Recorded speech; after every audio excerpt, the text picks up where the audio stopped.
Makenzie and WCCSradio.com. Let me do this in my little computer here. Click here, and one more click, and we're good to go with Citizens Ambulance. This morning, our conversation is brought to you by Marcus & Mack, voted best personal injury law firm in the Best of Indiana County contest. Marcus & Mack, a law firm representing injured people. There are times when I feel less safe and times when I feel more safe in this studio. I feel very comfortable today because if anything happens, I've got Citizens Ambulance right here with me.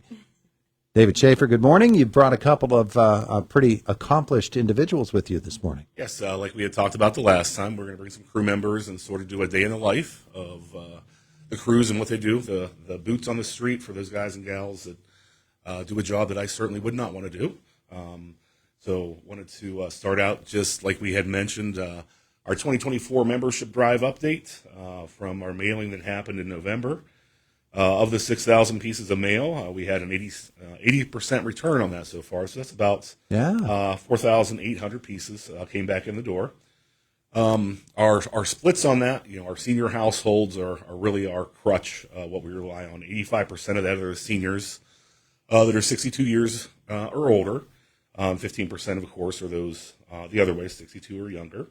Of our donation budget for this drive, we are at 96%, so that's awesome. Yeah. With that amount of mail that came back in, only at 80%, and to reach our 4%, I'm going to say we made it. In regards to that, I'll write the check to get that over the top. But we're always taking more applications. www.citizensambulance.org. Click on the website. We have QR codes out there in the community. I left some applications here at the radio station as well. But with that, I'll let these fine young folks talk, and we'll go from there. Makenzie and Robert Scott with us this morning, EMTs. Is that the official title for both of you? Advanced EMTs. Advanced EMTs. Okay, I'll tell you what, Makenzie, let's take you over to that microphone there and put Robert on this one here and find out what that means. What does it mean to be an advanced EMT? So basically, it's a newer level of certification to Indiana County. So originally you had like your EMT and then you had your paramedics. So paramedics, they can do a little bit more aggressive measures than an EMT. It kind of bridges the gap. Like we can do some things that a paramedic can do. We can't do everything. So like, for example, like narcotics administration or endotracheal intubation, like those are things that we can't do. But there's a long list of medications that we can also administer. They're doing IVs and IOs in the field are some of the things that we can do. And how did each of you come to Citizens Ambulance? Did you come as a couple? No, we actually met at work. We met at Citizens. I started at Citizens because I'm currently in physician assistant school, and I was looking for a way to get experience with patients and just gain knowledge in the medical field. Boy, did you get it. Huh? I did get it. I got a lot.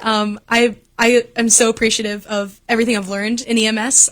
So yeah, I went to EMT class, got a job at Citizens, and yeah, that's how we met. He had a little bit of a different story, but I'll let you go. What's your story? So I originally started with like the fire department back in high school, and then just kind of wanted to continue my education where I saw was through EMT, and then I just fell in love with it, and then decided to go on to nursing school. So now I'm in nursing school at Conemaugh School of Nursing, and yeah, that's kind of where I'm at now. I'm about to graduate, so eventually it'll be a PHRN or pre-hospital RN for Citizens while also working as an RN in a hospital. Isn't it interesting and really fascinating how Citizens works with other medical providers, and the two of you combined to make a pretty good, solid medical care team.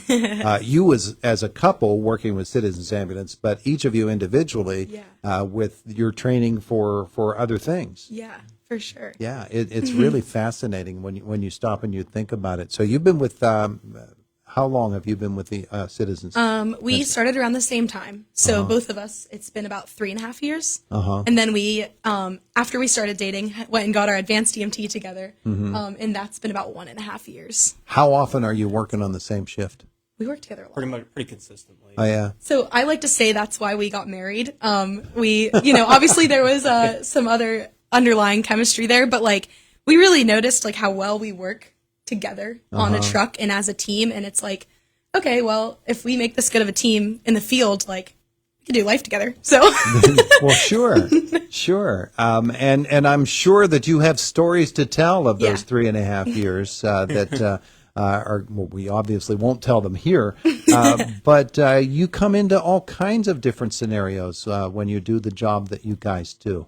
But the question is, why? What led you to Citizens Ambulance in the first place? So back again with like the fire department and stuff, just like I wanted to get into public safety early on in school, and the thing that I could do at that point was the fire department, and then whenever I turned 18, go on to get my EMT and stuff, because that was a requirement for IUPs. You had to be 18 years old.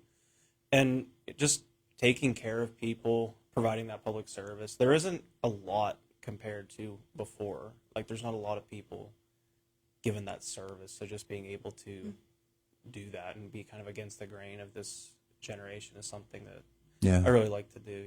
Yeah. Would you call it a difficult job? sometimes. Yeah. Yeah. I think we are put in difficult situations. And sometimes it's because of the type of call we're on. Sometimes it's because you have someone like myself who I'm not a night shift person. Oh, no. I'm in it now and it's fine and I can do it. But it's hard to, keep going sometimes when you're like running and running and running and getting tired. But you have to remember, like, when you show up at a scene, I have to bring my best because that is somebody's worst moment of their life. Yeah.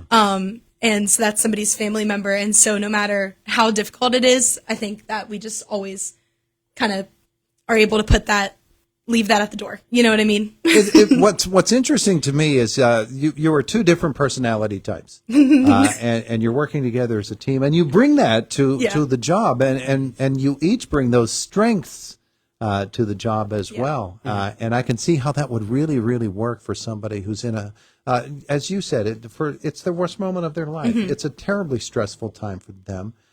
They need the calm demeanor. They need the upbeat personality, and the two of you work together in that way. That's really cool. Yeah. It's a great dynamic. As you continue to work, though, and you show up for work every day, and you don't know what the next call is going to be, take me through that whole process. When you show up, you're there at the station, I would assume, and you're just prepared for whatever comes. And you have to be. Yeah. But what do you do with that time while you're waiting for that call to come? So initially, like at the beginning of the day or the beginning of the shift, like you'll go and make sure your truck is set up from the crew previously. Just make sure you have everything that you'll need for the day to take care of any situation that might end up coming, because like you said, I mean, it's unpredictable. You don't know really what you're going to get yourself into. And once you do that, then all the paperwork, everybody loves paperwork, getting that caught up, doing that stuff. And if we do have time to ourselves, because we're both students, like we can study sometimes, or if we're up late studying or something like that, we can take like a nap or something like that.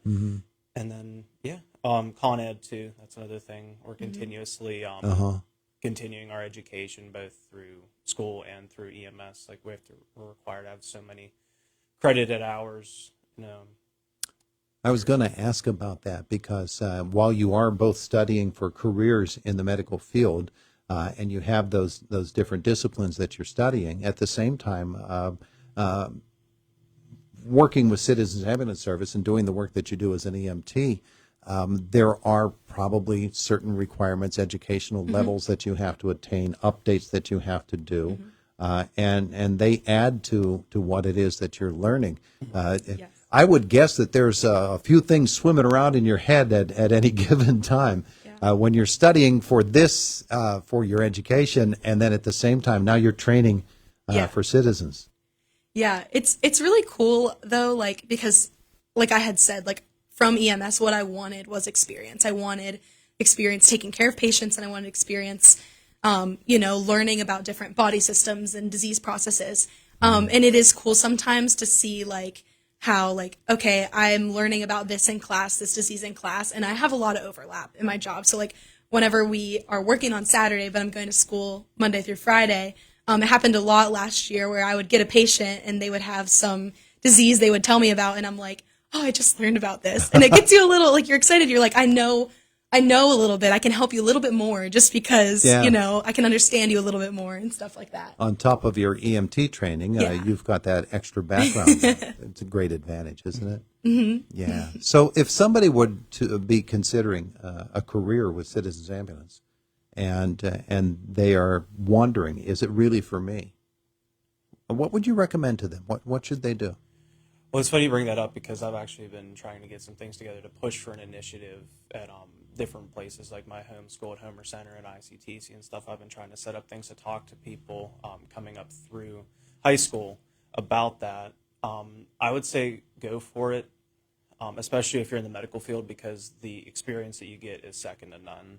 Like you get a much more holistic view of patients and you see them before they're stabilized, and then you just that satisfaction of helping somebody and being part of that public service is really good. And the skills that you learn as an EMT or a medic, if you go on that far, like you can keep that for the rest of your life. Like somebody gets hurt at home, like you're there, like you can do all that stuff, and just all the like different life lessons and stuff like that. Like you mature very quickly and stuff. I think everybody should consider doing something like that, and especially if you're going into the medical field for sure. Yeah, you never know whatever situation you're in when you're going to be needed Yeah. for just that purpose. Makenzie, I would assume you echo I do. your husband's Yeah, thought I do there. echo a lot of that. IUP has an EMT class. There's a lot of other EMT classes in Western Pennsylvania, just in general. So there's a lot of places for somebody to go get started with that. I did it over a summer during my undergrad when I had the summer off. So if you're considering a career in the medical field, if you're graduating high school right now and you're like, I like the medical field, I don't know what to do, I think it's a really great option. Yeah. Go to EMT class, see if you like it. You're going to do some ride-alongs during class, so it gives you a chance to really get in the field and see if you like it before taking a job and getting hired, so that you can get that experience. But I would definitely encourage any person that's just like thinking about it, go for it. Robert and Makenzie Scott, so good to meet both of you, and thanks for your service. We really appreciate the fact that you're there when 911 gets called. You're the ones. Dave Shaffer, come on forward again if you would, and we'll wrap up our segment by visiting with you. This is a wonderful couple that you brought to us here today. And we got a bunch of them, so it's unique to you bring them up here and you hear the stories that you don't really hear every day. And I just want to echo some of the critical thinking that these folks get going on these calls and getting the education is just phenomenal. You can't get that anywhere else, I believe. No. So if they're going into a situation, taking control, that's going to help you in any line of work you would ever get into in your life. So so that's great. Yeah, it's terrific stuff. Now, for those few folks who haven't returned their mailer yet, we can speak to them here this morning in our last moment together and encourage them to do so, because it's really important. Yeah, certainly. It's senior membership is $65. The under 62 is $75. That covers you for a year, and that is your household. And what that does was help your out-of-pocket expenses, your deductibles or copays. Your membership will absorb 50% of that. And also, for more information on hiring or application, you can feel free to call 724-349-5511, extension 216, or also visit our website. There's a QR code and other information on the website to get the application. And like I said before, www.citizensambulance.org. Very good, very good. Good to meet a couple true family members of Citizens Ambulance's family, too. It is the voice of Indiana County. It's WCCS 101.1 FM, AM 1160, and WCCSradio.com. Fox News is next. Brief look at the news with Jake, I should say. And then it's the Brian Kilmeade Show. Have a great